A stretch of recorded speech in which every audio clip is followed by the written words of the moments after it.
Hey, xin chào các bạn, chào mừng các bạn đã quay trở lại với channel của mình. Và trong video clip ngày hôm nay thì mình sẽ giới thiệu với các bạn cái phiên bản mới chúng ta sẽ có gì. Ok. Rồi, khi chúng ta upgrade lên cái phiên bản mới nhất là 10.3 thì chúng ta sẽ có những cái nội dung đáng chú ý sau đây. Thứ nhất, chúng ta sẽ có cơ hội được sở hữu lại các phần thưởng của rương liên minh thông qua các nhiệm vụ liên minh. Cái điều này yêu cầu tất cả các thành viên trong liên minh chúng ta cần phải làm nhiệm vụ, thay vì là ngồi một chỗ và chờ các cái người chơi tiêu tiền, tiêu phí tiền bạc của họ vào trong trò chơi game và chúng ta sẽ nhận cái tấm rương đó. Thì đây là một trong số những thay đổi mình đánh giá là khá là tích cực trong cái bản cập nhật mới này. Nội dung thứ hai là thay đổi ở trong các cái bản đồ cấp độ 4. Bây giờ chúng ta chỉ có thể ký được hiệp ước đồng minh cho tối đa là 4 liên minh trong cái bản đồ đó thôi. Chúng ta không thể nào ký được hết 5 hay 6 liên minh, dẫn đến là không thể thành lập một cái khối đồng minh có nhiều hơn con số 5 được. Tuy nhiên cái này thì nó cũng chỉ là một giải pháp mang tính tạm thời, bởi vì các người chơi và các nhà lãnh đạo hoàn toàn có thể không chỉ đạo cho những thành viên trong liên minh không tấn công những người chơi khác ở liên minh khác hoàn toàn được. Hoặc là trong một pha giao tranh giữa các liên minh, có những liên minh không tham gia thì chúng ta hoàn toàn có thể loại bỏ hiệp ước của những liên minh đó và ký lại hiệp ước với những liên minh khác để vượt qua được cái hạn chế này. Cho nên là cái này thì mình chỉ đánh giá là một cái thay đổi tạm thời và chúng ta sẽ cùng xem với những liên minh khác ở trong các cấp độ 4 họ thích nghi như thế nào với cái sự thay đổi này. Cái thay đổi thứ ba đó là liên quan đến cái chiến trường chiến dịch bá quyền. Ở trong chiến dịch bá quyền thì trước đây chúng ta bị áp dụng chiến đấu đối với những người chơi mà họ có cây công nghệ, có nghiên cứu tốt hơn chúng ta rất là nhiều. Do đó với những cái đội ngũ mà chúng ta không có những người chơi tốt như vậy tham gia thì việc đánh bại đối phương rất là khó.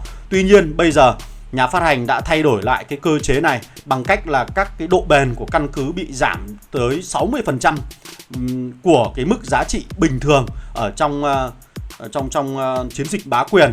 Đồng thời là cả kháng sát thương và sát thương của các đơn vị cũng bị giảm đi. Điều này nó sẽ giúp cho các cuộc chơi trong chiến dịch bá quyền cân bằng hơn và nó hấp dẫn hơn, thay vì là những đội tham gia thì nó bị mất cân bằng, thành ra là cuộc chiến nó không được như mong đợi. Thì cái này chúng ta sẽ cùng chờ xem với sự thay đổi này thì các trận đấu của bá quyền nó sẽ hấp dẫn hơn như thế nào nhé. Và thông qua đây thì mình vẫn mong muốn tất cả những người chơi ở tất cả các liên minh, các bạn có đội ngũ bá quyền tốt thì hãy quay lại video clip quá trình chiến đấu của các bạn trong chiến dịch bá quyền này và gửi nó cho mình. Mình sẽ tiến hành sửa chữa, cắt ghép và lồng thêm những hiệu ứng để quảng bá hình ảnh của đội ngũ của các bạn và liên minh của các bạn nhiều hơn. Xin cảm ơn nhé. Rồi, và cuối cùng chúng ta sẽ có một vị sĩ quan mới ở trong bản cập nhật 10.3 này. Một cái phong cách rất là bad girl. Bad girl. Ok, cầm hai khẩu súng lục vàng rất đẹp. Và chúng ta sẽ cùng xem cô nàng này sẽ có những cái bộ kỹ năng như thế nào nhé. Rồi, trước tiên cô nàng này là một trong số những sĩ quan của thế hệ thứ tư, thuộc về nhánh xe tăng và có khả năng tấn công ở trên chiến trường rất mạnh. Cô nàng này là một sĩ quan của sư đoàn tiên phong và để sở hữu được cô nàng này các bạn chỉ cần nâng cấp một đơn vị của sư đoàn tiên phong lên đến level 80 là chúng ta đã có thể mở khóa được nó rồi. Hãy xem các cái kỹ năng tiếp theo của cô nàng này. Kỹ năng chiến thuật là gây ra một lượng sát thương kỹ năng lên đến 1.800. Và nếu như cô nàng này được triển khai cho các đơn vị xe tăng hoặc trực thăng thì nó có thể tăng cường thêm 25% sát thương kỹ năng sĩ quan nữa. Một cái con số khá là lớn. Kỹ năng thứ hai là kỹ năng thuộc dạng tấn công, đó là tăng hỏa lực 40%, quá là tuyệt vời. Kỹ năng thứ ba là kỹ năng đặc biệt.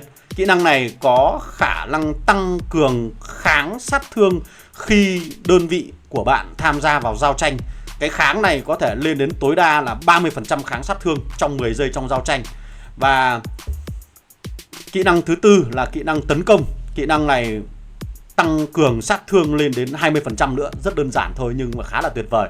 Và kỹ năng đặc biệt khi chúng ta nâng cấp đầy đủ 4 kỹ năng này lên đến level 5, chúng ta sẽ có thể kích hoạt được cái kỹ năng mới.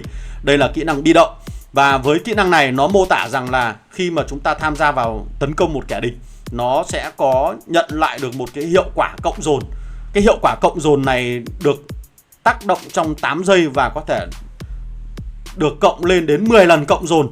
Và sau khi phát nộ, sau khi mà kỹ sĩ quan này tấn công thì nó sẽ sử dụng các điểm cộng dồn này để tăng cường sát thương kỹ năng sĩ quan và tối đa lên đến 90 điểm nữa.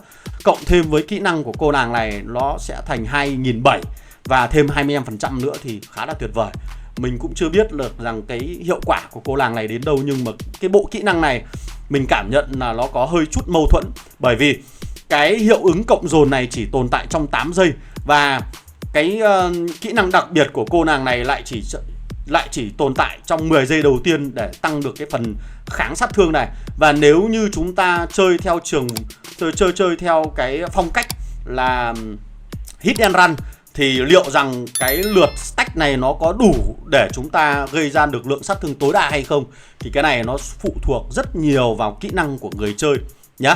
Đó, thì chúng ta sẽ có những cái video clip về kiểm thử đánh giá cô nàng này xem là độ hiệu quả ra làm sao và nó phù hợp với những đơn vị nào. Nhưng nhìn về các cái đơn vị như thế này, các cái bộ chỉ số và kỹ năng như thế này thì mình đã đánh giá cô nàng này sẽ khá là phù hợp với những đơn vị cần phải tham gia giao tranh lâu ở trong các cái combat, ví dụ như là xe tăng chiến đấu chủ lực hoặc là trực thăng. Và cũng có thể chúng ta đi kèm với các sĩ quan dành cho các đơn vị xe tăng hạng nhẹ nếu như chúng ta có khả năng, có kỹ năng tốt. Ok. Và dù sao thì cô nàng này cũng là một sĩ quan của thế hệ thứ 4 và chúng ta cũng rất đáng để cân nhắc để đầu tư cho cái đội hình của mình sau này nhá. Thì đây là toàn bộ những cái nhìn cơ bản về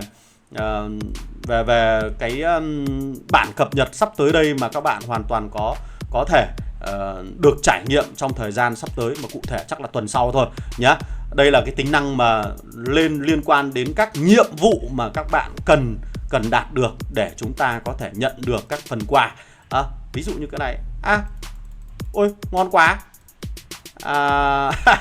Rồi vừa rồi là mình cũng không hiểu tại sao là mình lại mình bấm như này, và mình sẽ có những video clip kỹ hơn về cái chỗ này để giúp cho những người mới chúng ta có điều kiện để trải nghiệm và làm quen nhiều hơn nhé. Còn bây giờ có lẽ là video clip của mình sẽ tạm dừng tại đây. Hẹn gặp lại các bạn ở trong các video clip lần sau.